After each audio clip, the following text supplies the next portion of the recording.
एक महापुरुष कोई है और उसके अंदर नीचे गिरा हुआ है हमारे व्यक्ति के धक्का लगने से, तो वो भी नीचे आया। उसने व्यक्ति को डांटा, अरे तुम्हें नजर आ रहा नहीं आ रहा, ऐसे अच्छी तरह से देखभाल करके तो लोगों को हटाया करो।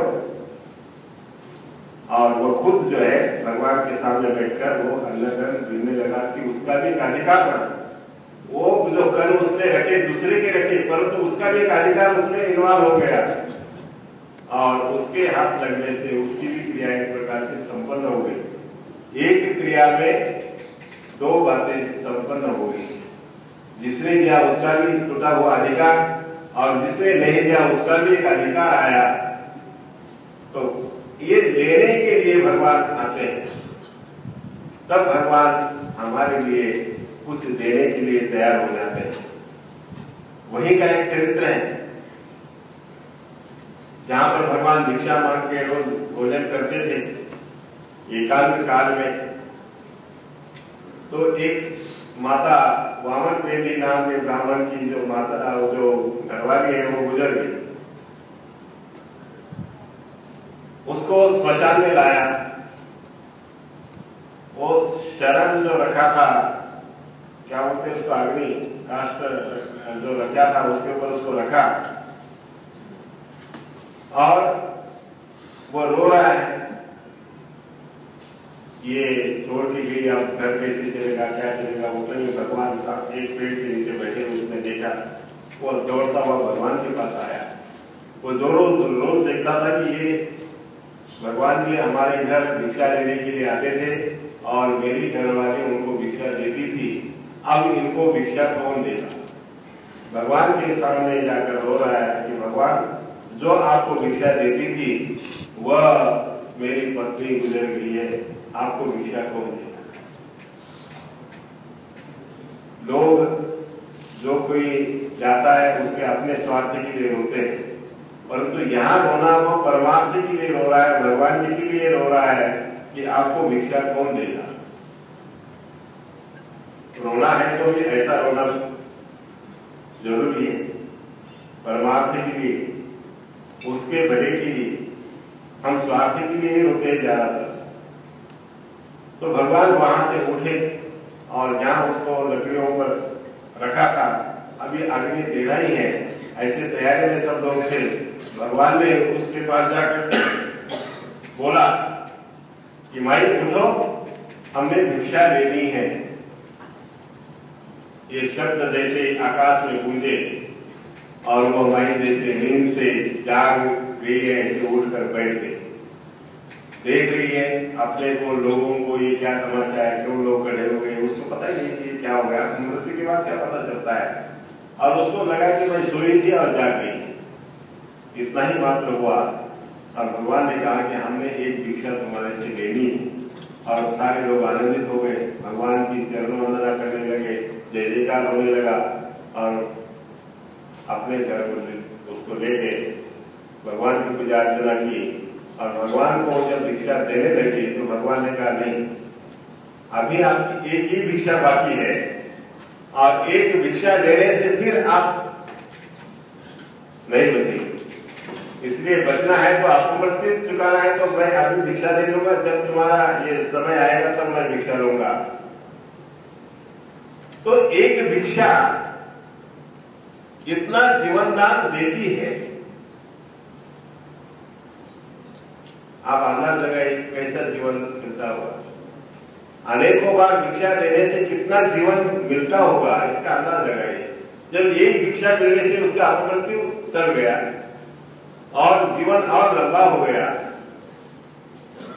लोग कितना चाहते हैं अंतिम समय में बड़े बड़े इंजेक्शन लगवाते हैं कि 2 दिन रहे, 4 दिन रहे, 4 घंटे रहे, हजारों रुपए के इंजेक्शन लगवाते हैं। और यहाँ तो इतना बड़ा जीवन एक भिक्षा के बदले में दे रहे हैं भगवान। भिक्षा में ये इस जीवन में तो लंबा आयुष्य मिला ही, परंतु उसको पूर्ण भजनाधिकार भी मिला। दोनों बातें सिद्ध हो गई, यह लौकिक और पारलौकिक।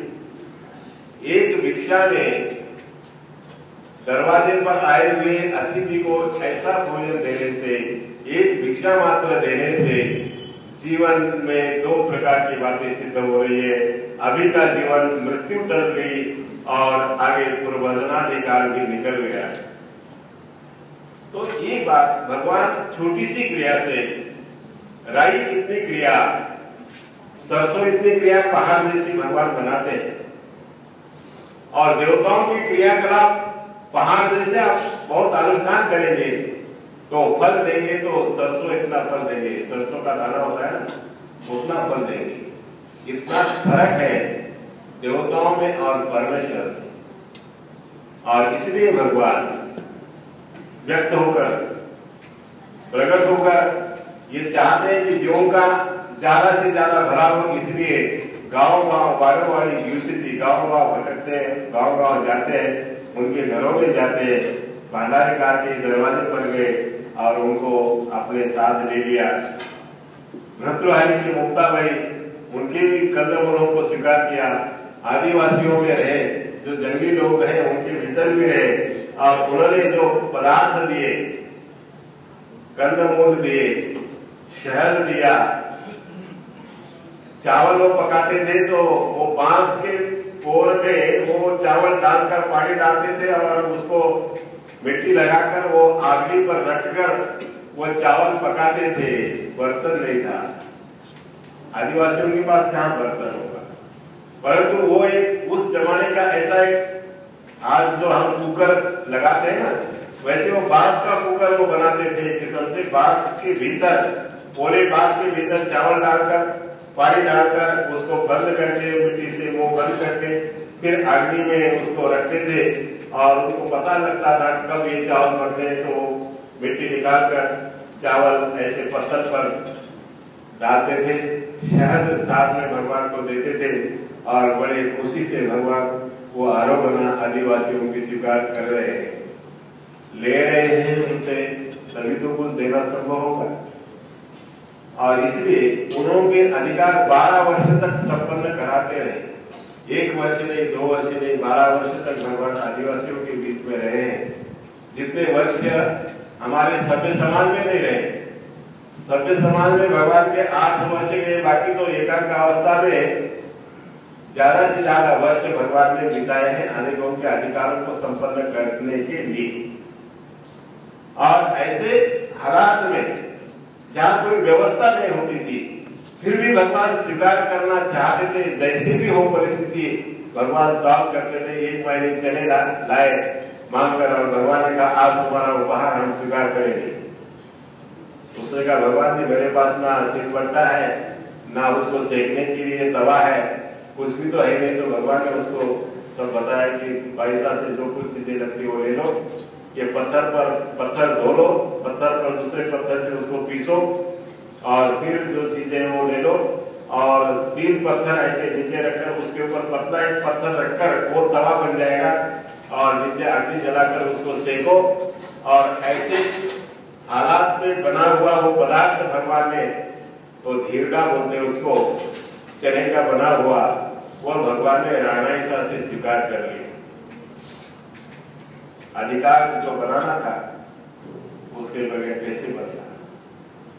ये व्यवस्था का कोई ये नहीं कि व्यवस्था नहीं मेरे पास। आज हम बोलते हैं कि घर में ऐसा है, कैसे महात्माओं को बुलाए, घर में वैसा है, कैसे बुलाए, अनेकों प्रकार के बहाने हम बनाते हैं, और जितना हो सकता है उतना हम अपने को टालने की कोशिश करते हैं। ये प्रसंग हम छोड़ देते हैं। जो एक संधि हमारे सामने आई हुई है उसको हम नजरअंदाज कर देते हैं, परंतु जो कठिन परिस्थिति में भी हाथ से परिस्थिति को नहीं छोड़ता, नहीं जाने देता, उसका तो अधिकार भगवान बनाते ही जरूर, उसके अधिकार को संपन्न करेंगे ही जरूर, कुछ उससे लेंगे ही जरूर, और तब जाकर ये उसकी क्या है कि कलव बन जाती है, एक अधिकार बन जाता है, वो एक अग्रेसर हो जाता है उस परमेश्वर की तरफ जाने के उस रास्ते का एक अधिकारी व्यक्ति बनाने का कार्य भगवान ऐसा ही करते हैं। महाभारत के प्रसंग